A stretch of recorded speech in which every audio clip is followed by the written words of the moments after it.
Chapter 11. Therefore you shall love the Lord your God, and keep his charge, and his statutes, and his ordinances, and his commandments always.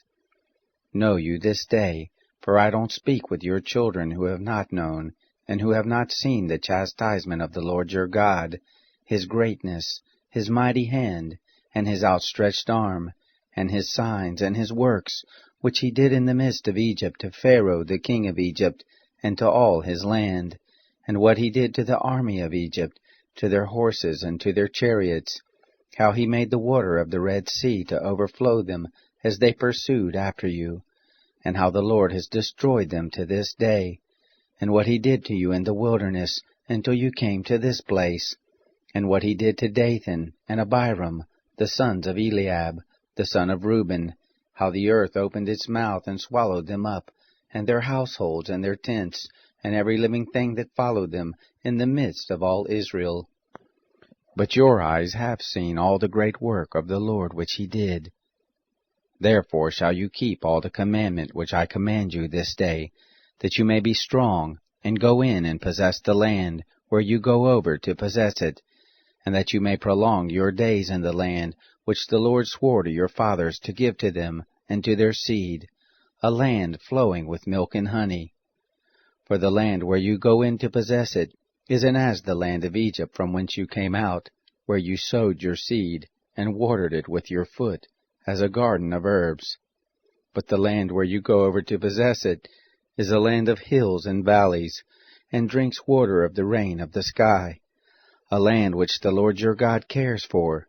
The eyes of the Lord your God are always on it, from the beginning of the year even to the end of the year.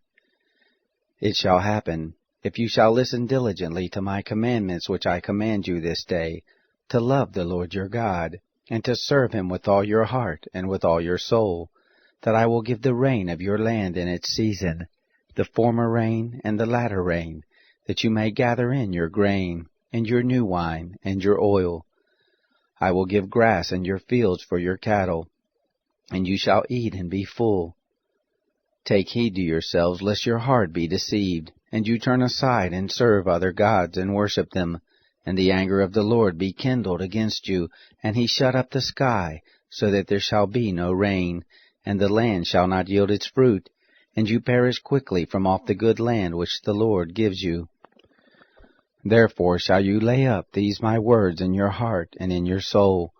and you shall bind them for a sign on your hand, and they shall be for symbols between your eyes.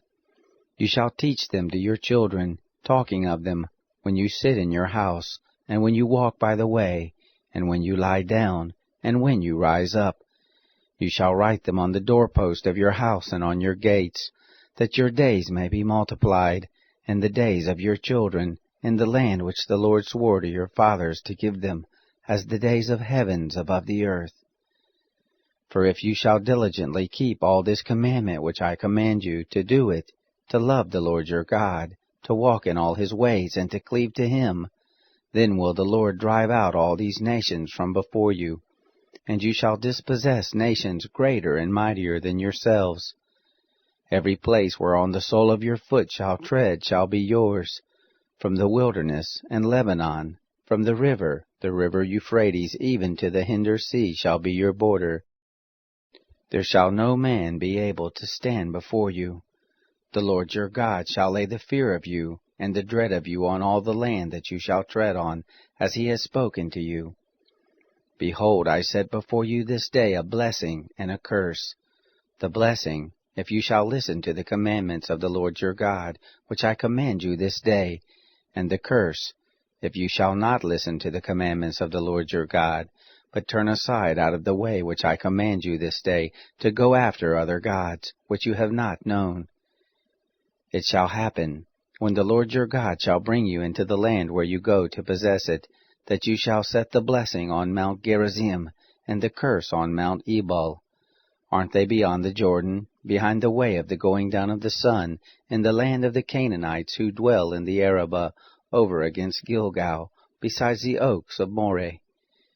For you are to pass over the Jordan to go in to possess the land which the Lord your God gives you, and you shall possess it and dwell therein. You shall observe to do all the statutes and the ordinances which I set before you this day.